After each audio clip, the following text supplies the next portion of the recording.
We're going to get in for real, okay? Okay, so a couple of days back, a close friend of mine actually called me, and when she called me, she was breaking down on the phone.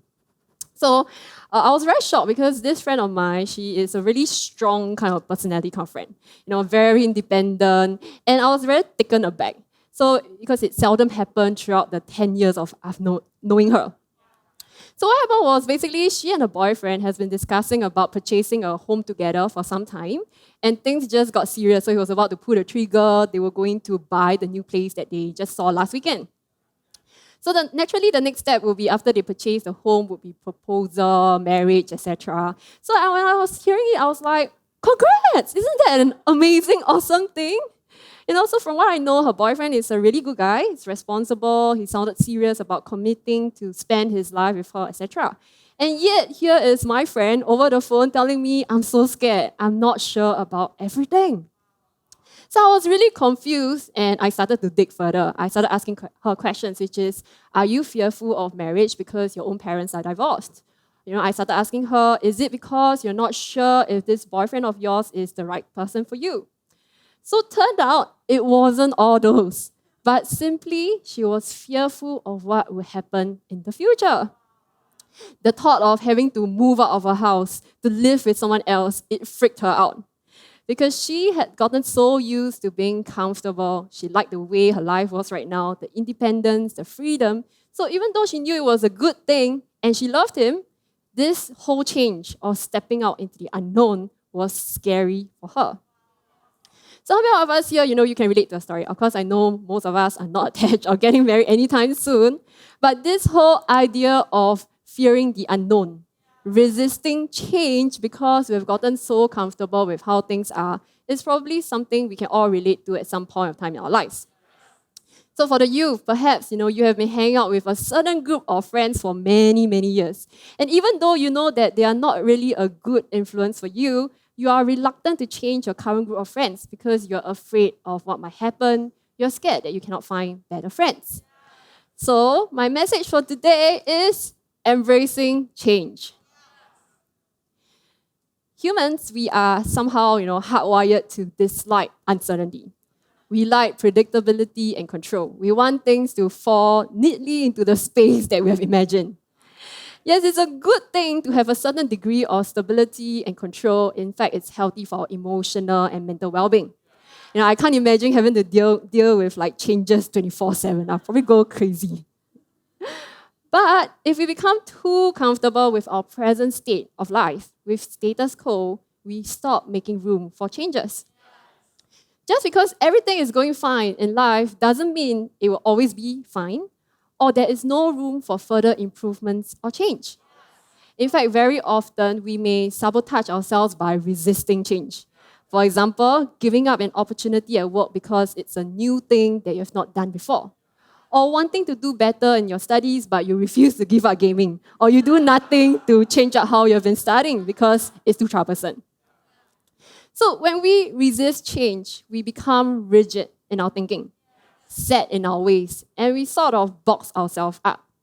So the extreme case would be, this is who I am. This is what I want to do. This is how I want to live my life. I will not consider anything or anyone's opinion that doesn't fall in line with what I want. Sounds like the Gen Z and some privileged millennials here. I'm included too. I am too. I'm a privileged millennial too. Okay. So we want things a certain way because it gives us control and we can predict what will happen. But what's really problematic is when we try to do the same with our relationship with God as well. We end up boxing God up. So let's take a look at the famous golden calf story in the Old Testament in Exodus chapter 32. So some background context is that God has rescued the Israelites from slavery in Egypt. He has performed numerous signs and wonders, like parting the Red Sea, providing bread from heaven, water from rocks. And at this point of time in the passage, the Israelites, they were in the desert, and Moses, he had went up to Mount Sinai to retrieve the 10 commandments. So Moses, the leader of the Israelites, he was in the mountain for 40 days and 40 nights. And during his absence, the Israelites, they got impatient and they decided to make a physical idol to go before them, and it was the golden calf. So let's read 32, verse 1 to 7, CB, it says, the people saw that Moses was taking a long time to come down from the mountain. They gathered around Aaron and said to him, come on, make us gods who can lead us. As for this man Moses who brought us up out of the land of Egypt, we don't have a clue what has happened to him. Aaron said to them, all right, take out the gold rings from the ears of your wives, your sons, your daughters, and bring them to me. So all the people took all the gold rings from their ears and brought them to Aaron. He collected them, tied them up in the cloth, and he made a metal image of a bull calf. The people declared, these are your gods, Israel, who brought you up out of the land of Egypt. So when Aaron saw this, he built an altar in front of the calf. Then Aaron announced, tomorrow will be a festival to the Lord. They got up early the next day and offered up entirely burnt offerings and brought well-being sacrifices. The people sat down to eat and drink and then got up to celebrate. Verse 7, the Lord spoke to Moses, hurry up and go down. Your people whom you have brought out of the land of Egypt are ruining everything. They've already abandoned the path that I commanded. They have made a metal bull calf for themselves. They've bowed down to it, offered sacrifice to it, and declared, these are your gods, Israel, who brought you out of the land of Egypt. The Lord said to Moses, I've been watching these people, and I've seen how stubborn they are. Now leave me alone. Let my fury burn and devour them. Then I'll make a great nation out of you. So this is a very serious passage. So I can imagine how angry God must have been.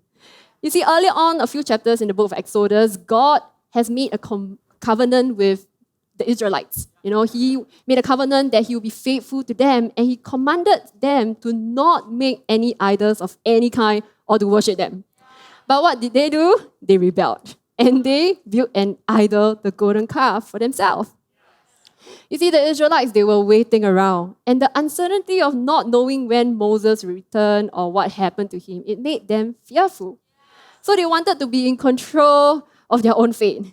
And they boxed God up in a physical form of a golden calf. Very silly, right? Okay. So essentially, they wanted to be masters of their own fate. But a more important point I want to drive across today is idolatry does not need to take a physical form of an image like a golden calf. In fact, our love for money can become an idol. Obsession with Nike shoes can also be an idol in our life. In fact, we create idols in our minds and hearts, when we become fixated on a certain image or idea of God. So like what Edwin shared last week, when we pray only when we need help from God, what happened is we have reduced God to our ATM machine. Or when we pick and choose what we want to obey and follow from the Bible, so we only take the good stuff that's beneficial for us, which is, oh, God bless me, God has a great future for me. And then we throw out, or we refuse to change and be discipled by other stuff like love your neighbor as yourself. Oh, is that in the Bible? So basically, we are practicing a religion and not really having a relationship with God. In essence, idolatry is us trying to dictate who we want God to be and do. When we are resistant to change, that's when we may become fixated on who God is and what God can do. And before we know it, we stop growing and progressing and encountering God in a deeper way. So the main point of my message today is embrace change if you want to continuously evolve with God. And this change starts from our inner world.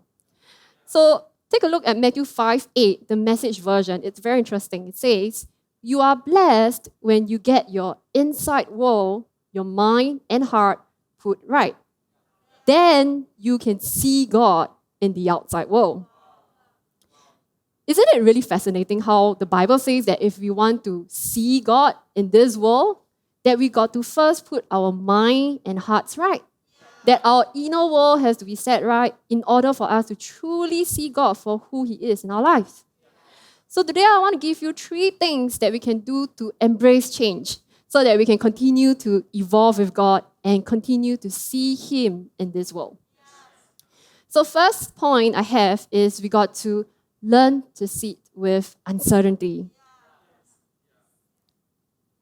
So have you ever wondered why some people, they would rather stay in an abusive relationship than to move on? Or why would some rather stay in a place of pain than to go for a full body checkup?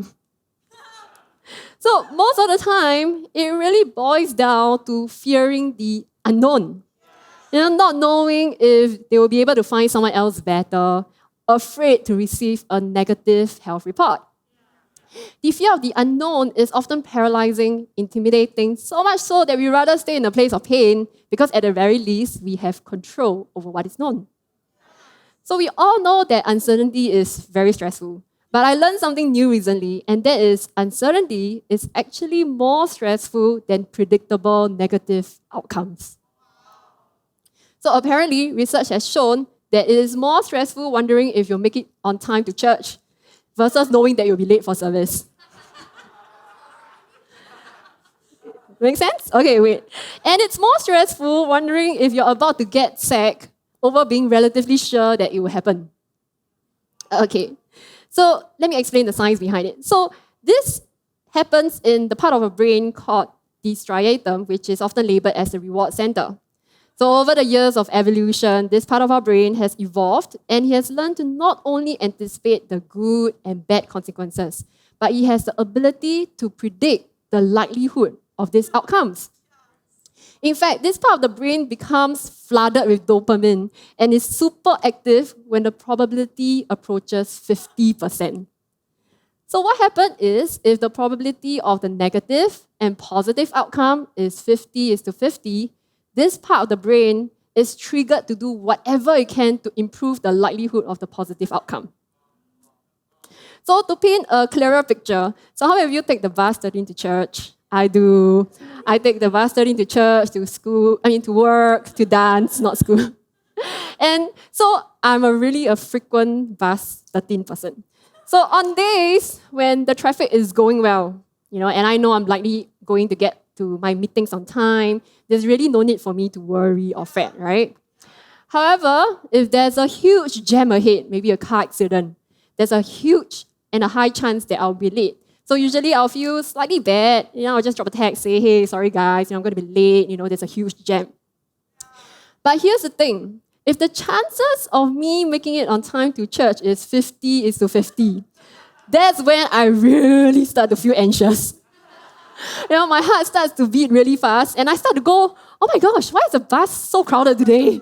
Why does a bus driver not drive faster? Why is the bus stopping at every single stop? Can the bus driver please, can you drive faster? Can the people that's boarding the bus, come on, faster, walk faster? My mind literally starts racing and thinking of what I can do to make it to church on time. So I'm sure most of you can relate to what I'm saying, right? So after learning this piece of new information, I started to better understand why the Israelites would have tried to create their own God. Being in a state of uncertainty, not knowing if Moses was alive or he would be returning, that was probably a push factor that made them do something about their situation. They needed someone to lead them out of the desert, and now Moses, their leader, has been away for some time with no news. Instead of waiting and trusting in God, they took things into their own hands. And many of times, we fall for the same trap as well. So it's really scary when we're unable to predict what's going to happen in the future. Especially the past 2 years, when it seems like not much is moving, not much is happening. God isn't really speaking either. And it's easy to trust God when everything's going well in our life and we have control. But when things are uncertain, that's when most of us struggle the most. Instead of waiting upon God to show us, to lead us, we try to take things into our own hands like the Israelites. The key here is embracing change requires us to wait upon God in a space of uncertainty. And here's the good news. There's actually a lot that's going on in our inner world as we are waiting. God is growing our faith, our trust in Him as we press on to wait, even though we don't know what will happen next. Ultimately, waiting on God reminds us that God is in control. Waiting on God also means that we learn to surrender our control to God. See, by surrendering and accepting the situation as it is, we are giving ourselves a break from having to control everything. And that's when we start to truly experience life and freedom. So I really love this quote from Marianne Williamson. She is one of the New York Times best-selling author. So in one of her books, she quotes saying, "The moment of surrender is not when life is over. It's when it begins." Somehow we Christians always have this idea that surrendering to God is giving up of oneself. I want to change that perspective, and that is surrendering to God is actually a gift of self to God Himself. So the past 2 years, there has been a lot of external changes in our lives, not just for me, I'm sure for you as well. And I am the kind of personality, type A, I think. I like to cling on to stability. And because of that, I became really, really rigid in my relationship with God. So during prayer time, I would try to dictate my time with God, hoping for some semblance of control. So I'll come to God and say, "God, this is my prayer list, my requests. These are areas in my life, my work, my relationship. I need an answer from you. I need clarity from you, please." And this went on for a few months. And I was feeling an increasing sense of anxiety because God wasn't really speaking to me about what I thought I needed an answer to. So fast forward, 21-day fast came, yay! And that was when things really started to change for me. So during the fast, we tried different contemplative practices, and that was when I was forced to not go to God with any agenda at all. So it was really, really uncomfortable in the first 10 minutes, I gotta admit. The feeling of just sitting in your chair, not knowing, just waiting around. There were like thousands of thoughts in my mind, I swear.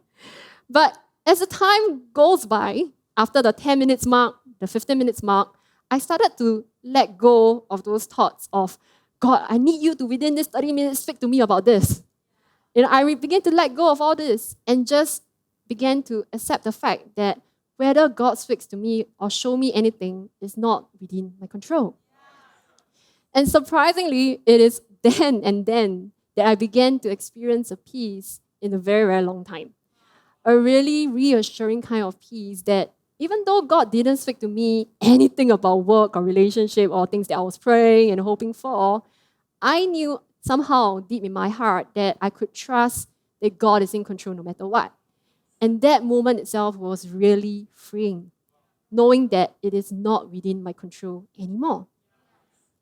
You see, friends, some of my most intimate moments with God for the past 2 years when the pandemic is constantly changing our plans is to really learn to sit in uncertainty with God, where I learned to just surrender and acknowledge that so much of life is not within our control.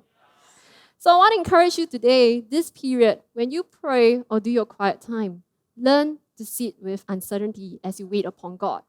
Whether God speaks or not, it is okay. What will be, will be. We got to let God be God in our lives. So if any of you need some help and you want to know more about some contemplative practices, I highly, highly encourage you to check out our most recent UCH podcast by Pastor and Pastor Estella on rest. So it has been really helpful for me. And there's one segment that Pastor Estella even does a prayer of examine. So do make sure to check it out. So a question for reflection is, what are some areas in your life you need to surrender to God?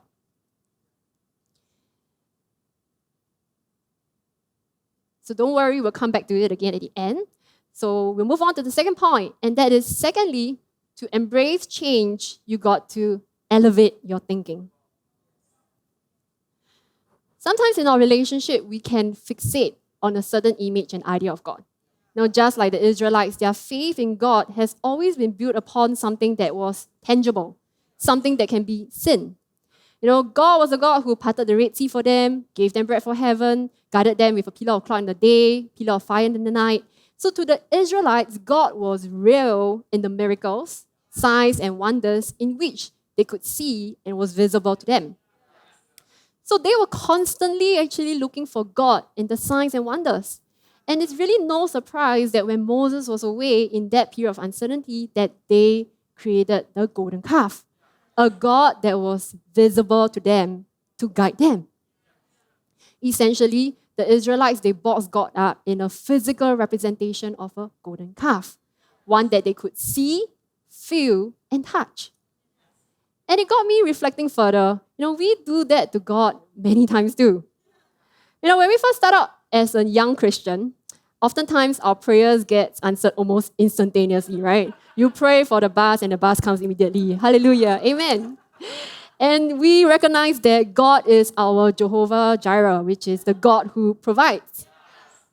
But then as time passed, we stop progressing and evolving in our relationship with God. We get stuck and fixated that this is who God is. So when God doesn't answer our prayer, He doesn't provide us the dream job, dream relationship, dream school that you want, we start to question and doubt if God is even real. So the problem here is we start to doubt the existence of God when God doesn't fit into the mold of what we think God is and should be. You see, sometimes it's not that God isn't with you or answering your prayer. It's just that we have gotten so used to hearing from God a certain way that all of a sudden we stop recognizing the real voice of God. Has God changed? No, God hasn't. But we are the one that needs change. Our mindset needs to elevate to where God is.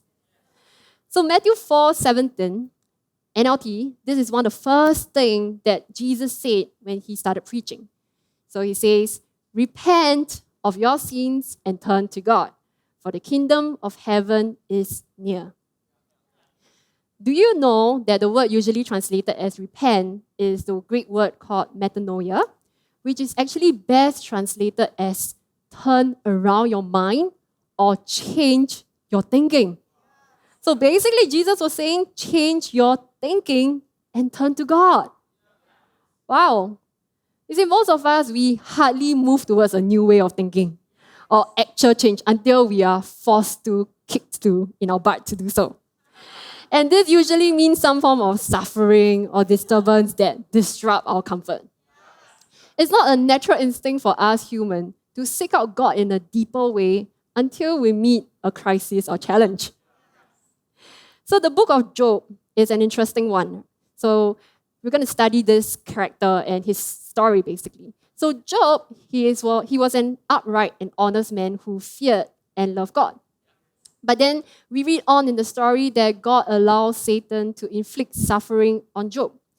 So Job 1:6-12, it says, one day, the members of the heavenly court came to present themselves before the Lord, and the accuser, Satan, came with them. Where have you come from? The Lord asked Satan. Satan answered the Lord, I have been patrolling the earth, watching everything that's going on. Then the Lord asked Satan, have you noticed my servant Job? He is the finest man in all the earth. He is blameless, a man of complete integrity. He fears God and stays away from evil. Satan replied to the Lord, yes, but Job has good reason to fear God. You have always put a wall of protection around him and his home and his property. You have made him prosper in everything he does. Look how rich he is. But reach out and take away everything he has, and he will surely curse you to your face. All right, you may test him, the Lord said to Satan. Do whatever you want with everything he possesses, but don't harm him physically. So Satan left the Lord's presence. And the story goes on to talk about how Job loses all his possessions, everyone he loved and cared for. So there were moments where Job was confident that, God, you are the wise and just God that I know. But then there are other moments in the Bible you read that Job will begin to doubt God. God, are you really good? How could you do this to me? And even accuses God of being unfair and unjust. And finally, at the tail end, Job begins to question God and demands explanation for his plight. He's like, God, I need an answer. Why do you do this to me? And God, instead of defending himself and giving Job a direct answer, God actually takes Job on a virtual tour of the universe. Very interesting. So God basically showed Job how grand and complex the world is. And he started asking Job, are you even capable of running and understanding it just for a day? God then goes on to show Job how much detail there is in this world, things that we might see every day and yet not comprehend fully. But God knows all of it because He is the creator.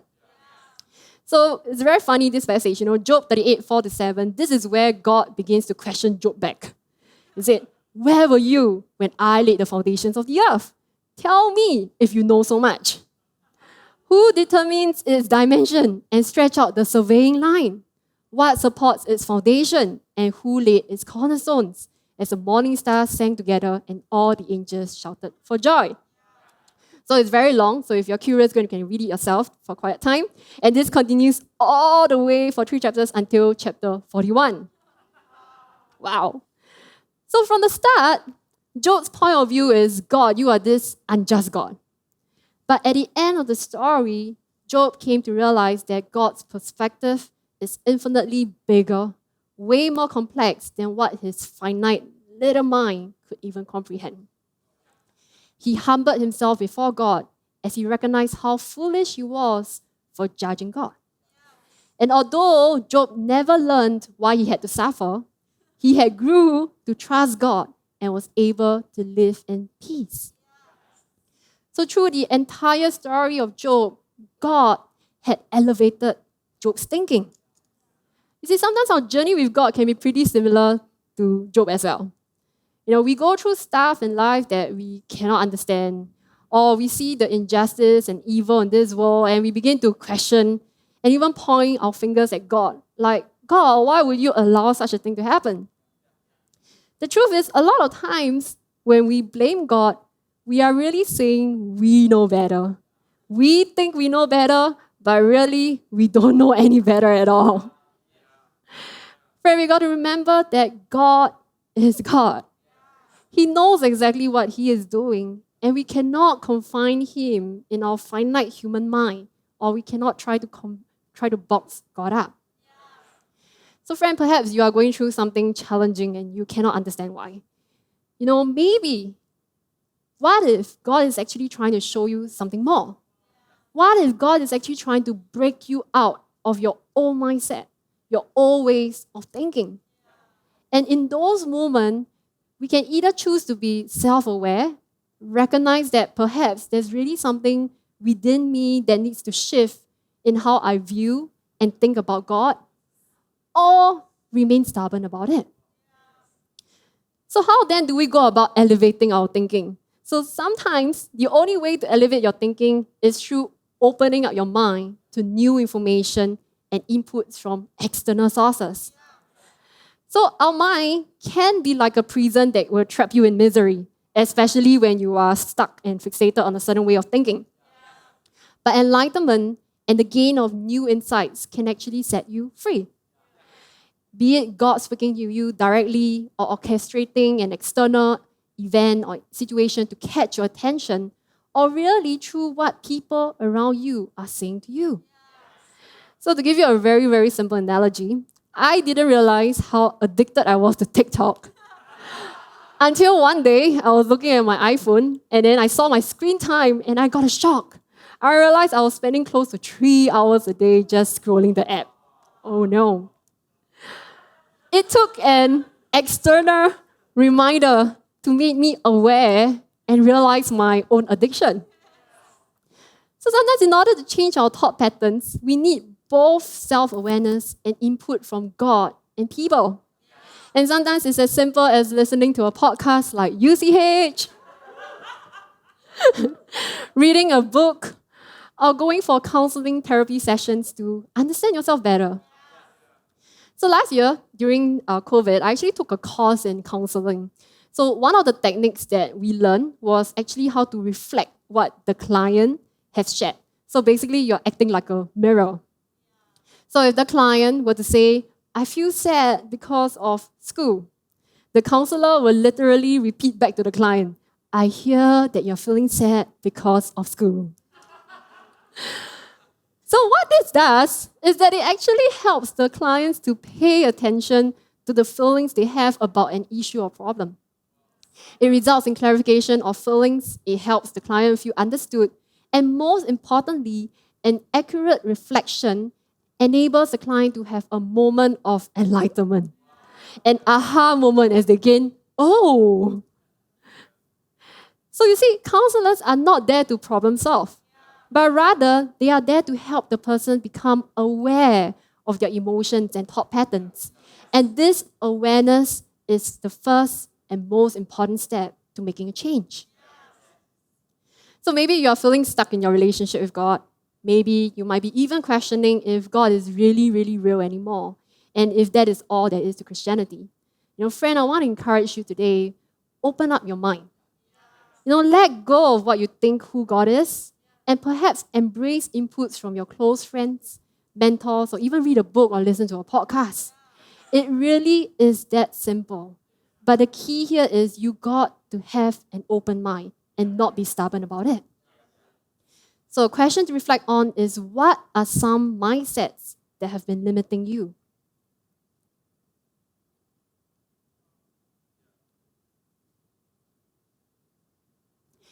And last but not least, embracing change is about taking small steps. So sometimes to continuously evolve and grow in our relationship with God, it really boils down to the simple habits. There's no magic to it. Growth is a gradual, daily process where you take baby steps to cultivate new prayer habits so that you can discover God in a new way. Our relationship with God can become stale because we have gotten too used to one way of experiencing Him, of knowing Him. And that's why it's so crucial for us to take small steps to change it up, to freshen things up, so that we can experience and see God in a whole new way. So one last story I want to share is about Winnie, our awesome. So Winnie has been a Christian for almost a decade. Me too. All right. So over the years, Winnie's relationship with God has evolved. So when she first started out as a new Christian, she used to have this idea that in order to be right before God, she has to make sure she clocks an hour of quiet time every single day. And of course, she became very religious about it. So if you know Winnie, you know that she will really do it. But one conversation with Pastor actually enlightened and changed her perspective. And that was PC shared how our connection with God will look different in different seasons of our life. So for the past 2 years during COVID, when Winnie transited to full-time work, she shared that she experienced a lot of anxiety at the beginning because she had to adapt to a new boss, a new team, it was a new working environment. Plus, she had to work from home, and that made it even more isolating. So there was once she was at the peak of her anxiety. She was handling more projects at work, and she felt overwhelmed by the workload and timeline. So she would pray, she would do her quiet time the usual way, read the Bible, listen to praise and worship, but somehow she felt stuck.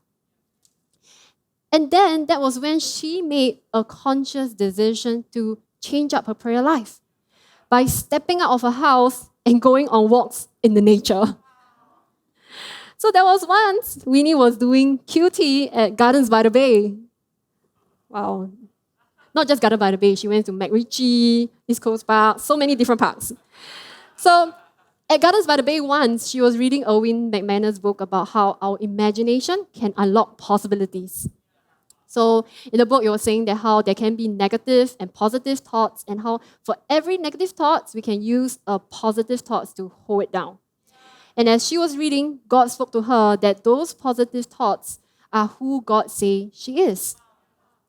So when a negative thought arises in her mind, like she feels that she's not skillful enough at work, God will affirm her by saying she's a good communicator and she will pick up the necessary skills along the way.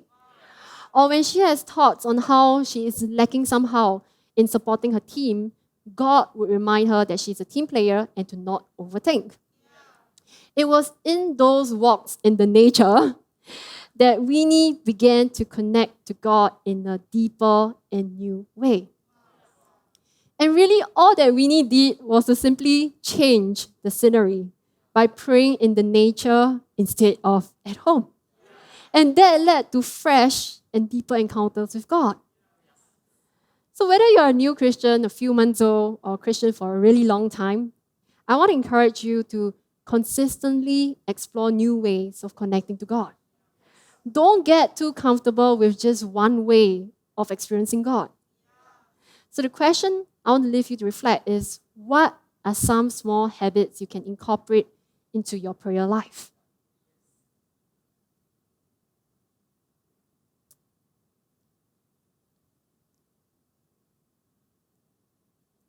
So back to the verse we shared earlier at the start, Matthew 5:8, the Message version, it says, "You are blessed when you get your inside world, your mind and heart put right. Then you can see God in the outside world." So TiVo fam, let's continue to be people who evolve with God. Learn to surrender to God. Be open. Don't be fixated on a certain idea of God. Because only when our minds and hearts are put right will we begin to see God in this world that we live in. To be where God is and not 10 steps behind Him. So in order to do so, we really have to embrace change. So recap, learn to sit with uncertainty. Let go of what you cannot control and learn to surrender it to God. Second point, elevate your thinking. What are some mindsets that you have that are causing you to be stuck in your relationship with God? Perhaps you have been wanting God to speak to you in a certain way, but that is not where God is, because God is somewhere else. And you need to elevate your mindset to where He is. And last but not least, take small steps. Sometimes it's really the simple things that can make a 360-degree change in your life. As simple as going out to the park to do your quiet time. All right, so before we wrap up, I just want to, on the projection screen, we have the 3 reflection question. And I'm going to give you 5 minutes. So for the next 5 minutes, you can answer all 3 questions, or you can just choose to pick one question that you feel you really want to, reflect upon. So I'll give you 5 minutes. I want you to take some time, just jot down something. Even if just one thing, just jot down one thing from this question. Because I believe that even if you just do that one thing, it can transform your relationship with God.